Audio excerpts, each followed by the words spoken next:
জাতিসংঘ সাধারণ পরিষদের সভাপতি নির্বাচিত হওয়াকে গণতন্ত্রের পথে বাংলাদেশের বিজয় বলে মন্তব্য করেছেন পররাষ্ট্রমন্ত্রী ডক্টর খলিলুর রহমান। জাতিসংঘের নির্বাচনে জয় লাভের পর দেশে ফিরে সাংবাদিকদের তিনি বলেন, প্রধানমন্ত্রীর দৃঢ় সমর্থন এবং বিচক্ষণ সিদ্ধান্তেই বাংলাদেশের এই বিজয় সম্ভব হয়েছে। জাতিসংঘ সাধারণ পরিষদের সভাপতির দায়িত্ব পালনের পাশাপাশি মন্ত্রিত্ব সামলাবেন কিনা এমন প্রশ্নের উত্তরে তিনি বলেছেন, অতীতেও একসাথে দুটি দায়িত্ব পালনের নজির রয়েছে। এই বিজয় বাংলাদেশের বিজয়।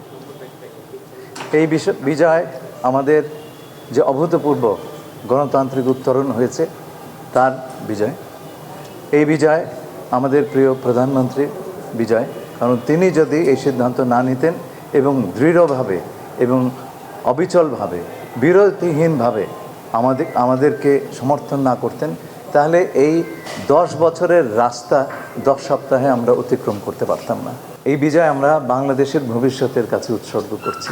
আমাদের প্রাক্তন পররাষ্ট্রমন্ত্রী এই জাতিসংঘের সাধারণ পরিষদের সভাপতি নির্বাচিত হয়েছিলেন। I was his private secretary, right? এবং তার সঙ্গে আমরা কাজ করেছি। উনি 2 পদেই পূর্ণকালীনভাবে কাজ করতে পেরেছেন।